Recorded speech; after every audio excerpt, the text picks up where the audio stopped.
Welcome to the 34th Annual Saltwater Sportsman National Seminar Series presented by Bass Pro Shops and Mako Boats.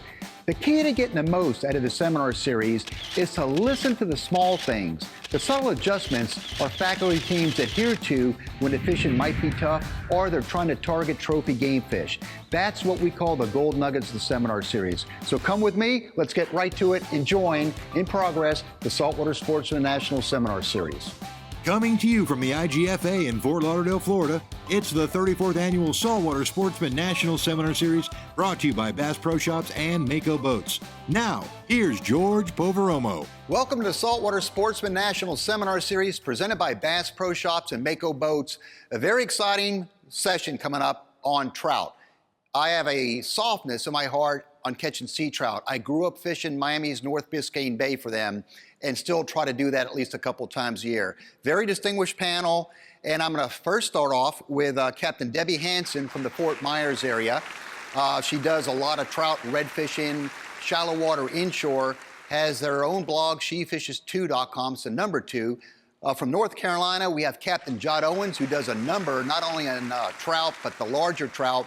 And Mike Goodwine out of the Tampa Bay area, probably the main person responsible for the decline of sea trout in that area because he catches them all. So, and we're gonna jump into this right now. And you notice how I put the pretty angler closer to me because you two guys scare me. I'm being honest with you right now.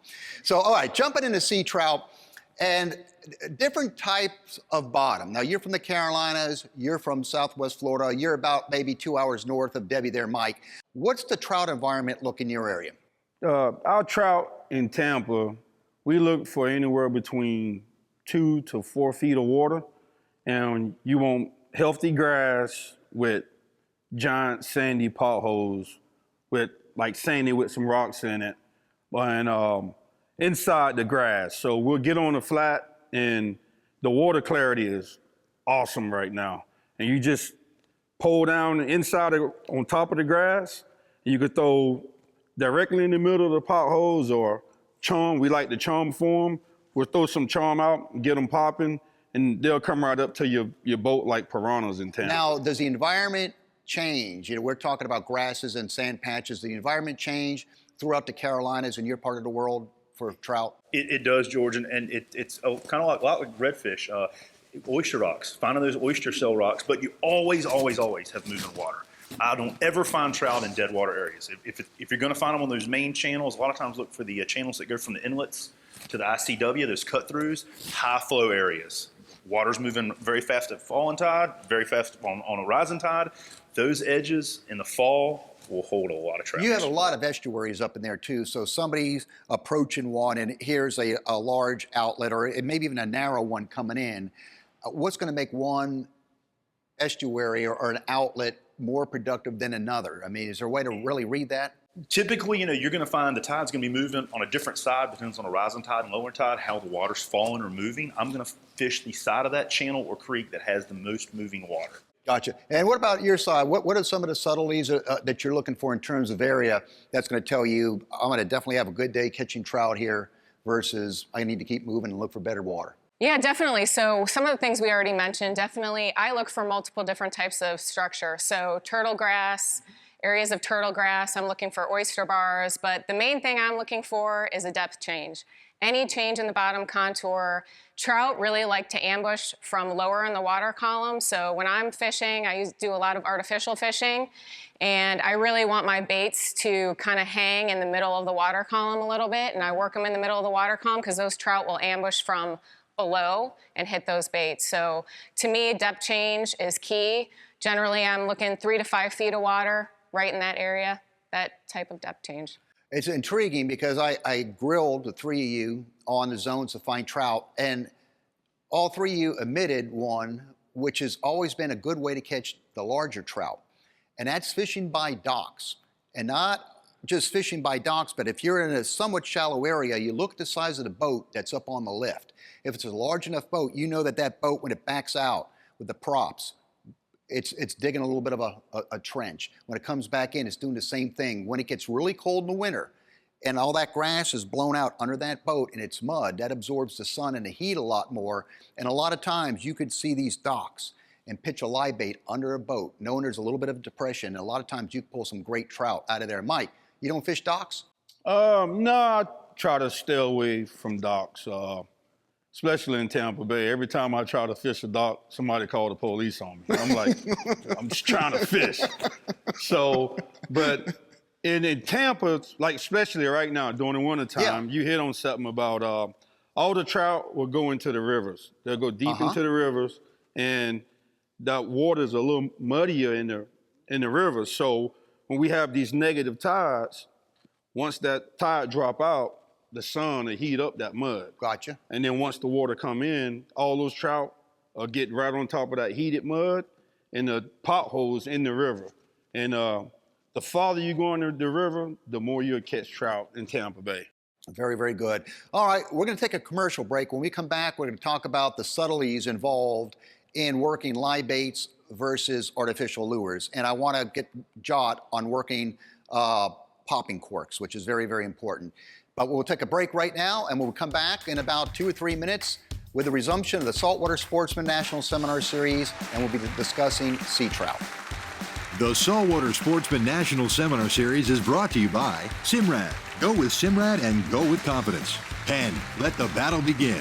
SiriusXM Marine, weather, fish mapping, and entertainment for anglers. Mercury Outboards, go boldly.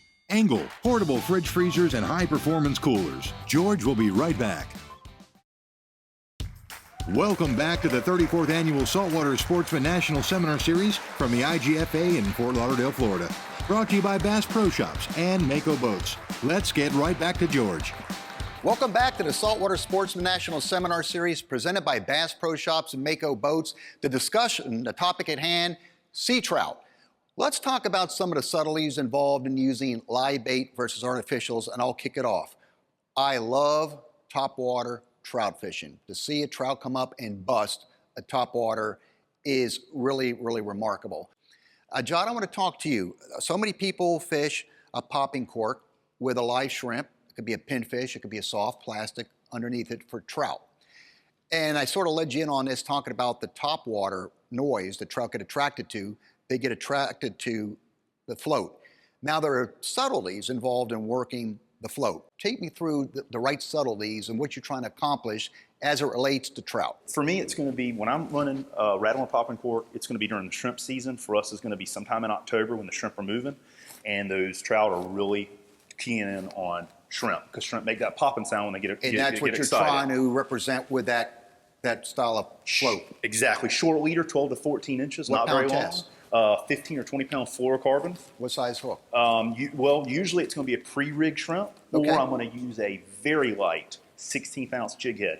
Because when you pop that thing and that shrimp falls slowly, the slower it falls, it's in the strike zone longer. We talk about that midwater stuff. Debbie was talking about that. It's very important. If it sinks down too fast, it doesn't look natural. They're going to hit it on the drop. So by going with a lighter lure under a pop and rattling cork, you will get more bites. You want that slower sink, what you're saying. All right, the subtleties. You said bang, bang, bang. I mean, is it a one pop, a two or three pop? I do one or two. Right tip low to the water so it really grabs that bobber and makes that loud pop. how long do you let it pause after you snap I'll do it? pop, pop, and I will usually let it sit for about 10 seconds. So what will happen is it's sinking down, or the shrimp is sinking down, or whatever lure you're using. The cork is on its side. Yep. It'll right itself. When it gets tight, I let it for just a second, and then I do it again because they're usually going to hit it on the drop. If you let it sit there in the water after it's been sitting for a while, you're not going to get the bites because they really are going to hit it 99% of the time while it's dropping. All right, shifting gears, artificials. Are you prefer artificials, live bait, or what do you do for your trout? I love artificials, Or- and I love topwater for trout. Well, tell Absolutely. us about it. How are you selecting it? What are you rigging it to? And give me some of the subtleties of trying to get a trout to bite top water. Definitely. So low light conditions are key for me. I love fishing topwater early in the morning on cloudy days. And for me personally, I love using a darker profile bait, something that resembles a mullet that's got maybe a dark top, just some dark on it so that in those low light conditions, those fish can really see that profile. And I'm walking the dog, so I basically, tick tock, a consistent, you can't break that cadence. Once you develop a cadence, you got to stick with it. And many so times. what you're talking when you're walking a dog, by that you mean all the way back to the boat? You don't pause at all, you just keep that motion, or? Definitely keep the same cadence. And many times you'll see that trout will come up and it'll swipe at that lure and it'll miss it. The difference between a trout and a redfish, for example, is a redfish might come up and take one swipe at it and then he's gone. A trout will continually try to attack that top water. So even if he misses it, just keep working it. Keep working it. What pound test leaders that make a difference on plugs or? I actually use 20-pound monofilament actually when I'm working top waters. The monofilament is more buoyant than fluorocarbon. Gotcha. Is what I use. Instead of using a cork to make the sound like a shrimp, and when you walk in the dog, just put a live shrimp on there with a split shot, and it'll do everything for you. It's got the noise, and it's making the movement. It's making life easier. So I was wondering how long you're going to sit there and take the punishment about the artificial lure talk. So now, Mike, spotlight's on you. We're going back to sea trout. You're live baiting. Are you doing anything special? Let's talk hook size, leader length, and how are you presenting the bait? Do you drift or take us through the trout? So I use the same as I do for redfish, one-out hook. I go down on my leader size to like 15-pound. Mono, of course. Mono, or whichever one will sell that week. Why do you drop the leader size? Well, you got me there. Yeah, so actually, if I could cast it a little farther, I'm going to use that. So anyway, because you want to make long casts when you're fishing for trout. All right. So, and I take a split shot and put it probably 7 inches up on the leader, the leader. Sure. And then cast it out there. And when that split shot hits the bottom, it'll kind of be like what they call it, Carolina rigging for bass fishing or whatever. Yeah. And that shrimp, you got that live shrimp, if you hook him through the horn, he'll do all the work for you. He'll walk the dog, he'll dance, or whatever you want to call it. And he's going to make the sound, so you don't need the cork. I like the free line. I only use corks. That's for people who's fishing for bluegills, or people who don't know when they got a bite. So I free line everything I do. Man, I'm glad I'm an offshore rank. I don't have to share the waters with him. He'd be tough out there, all there too. All right, we're going to pause for our sponsors now. And when we come back, I want to talk about catching the largest trout, the gator trout, because there's something special about catching these big fish that are really, really remarkable. So we'll be right back after a word from our sponsors, the Saltwater Sportsman National Seminar Series, the panel, Sea Trout. The Saltwater Sportsman National Seminar Series is brought to you by Rapala, your best shot at a world record. Suffix, always use the best line. VMC, your expert in hooks. Williamson Lures, for the pelagic playground. Starbright, blending technology with performance since 1973. George will be right back. Welcome back to the 34th Annual Saltwater Sportsman National Seminar Series from the IGFA in Fort Lauderdale, Florida. Brought to you by Bass Pro Shops and Mako Boats. Let's get right back to George. Welcome back to the Saltwater Sportsman National Seminar Series, presented by Bass Pro Shops and Mako Boats. We're talking sea trout with a distinguished panel of experts. Now let's circle back and talk about catching the largest trout of them all. And I know to try to get a 4, 5, 6 pounder on the top water is really sensational. I'm going to come back to Mike. You're a live bait person. Some of my biggest trout I've taken on live pinfish. I've also taken them on top water. If you had a client that said, I want to go target the bigger trout, what are you going to do differently to try to target the larger trout than, say, your normal school trout? All right, so first I find out where there's a bunch of smaller trout. You got to have a bunch of smaller trout around to get the big trout, and I'll explain. So once I find the smaller trout, we throwing out and we're hooking up one after the next, one after another, just every cast. And then I'll take a ladyfish or I'll take a pinfish and cut it as big as I can, slide it on there, and then I'll throw a rod away from where all the smaller trout are sitting. I put it on the outside. That bigger trout, 9 times out of 10, is going to be out on the outside waiting, because he can't move as fast, or he ain't going to try to compete with all the smaller trout. So he'll just sitting out there being lazy, and he'll sniff out that big piece of cut bait and eat it just like a redfish or snook or whatever else. A big trout will hammer a big piece of cut bait. But you don't want to toss it in the middle with all the tiny ones. You want to get it off to the side, and he'll come over there and find it. 9 times out of 10, that's where the big ones are going to be, in Tampa. That's amazing. They call that chunking style for striped bass up in Jersey. Mm-hmm. You're soaking cut bait on the bottom, and you're picking off big trout that way. Yeah, yeah. Wow. Yep. Debbie, if somebody wants you to go out and try to get a big trout, be it artificial lures or live bait, what are you going to do differently? I'm still going to go with my top water. Summer and fall, for me, would be the time that I would target them primarily, because that's when most of our bigger bait fish are coming inshore into our estuaries. And low light conditions, for sure, that's definitely key. So you're either first thing in the morning, later in the evening. And I'm gonna work a little bit shallower. I'm actually gonna work probably right around 1.5 to 2 feet of water up on our grass flats on those top waters. And those big gator trout are generally solitary. So as Mike said, they are gonna be away from the smaller trout, that are maybe 18 to 20 inches in that range. But they're gonna be off somewhere, and current is key. So if there's current with an eddy, anywhere around those eddies where those trout can ambush those bait fish, that's definitely key as well. The Saltwater Sportsman National Seminar Series is brought to you by Columbia Sportswear. Stay cool and protected while fishing. Calcutta Outdoors. Hard-working outdoor gear. JL Audio, ahead of the curve. ACR, building survival products since 1956. Florida Keys and Key West. Visit flakeys.com. George will be right back. Welcome back to the final installment of the 34th Annual Saltwater Sportsman National Seminar Series, brought to you by Bass Pro Shops and Mako Boats. Let's get right back to George.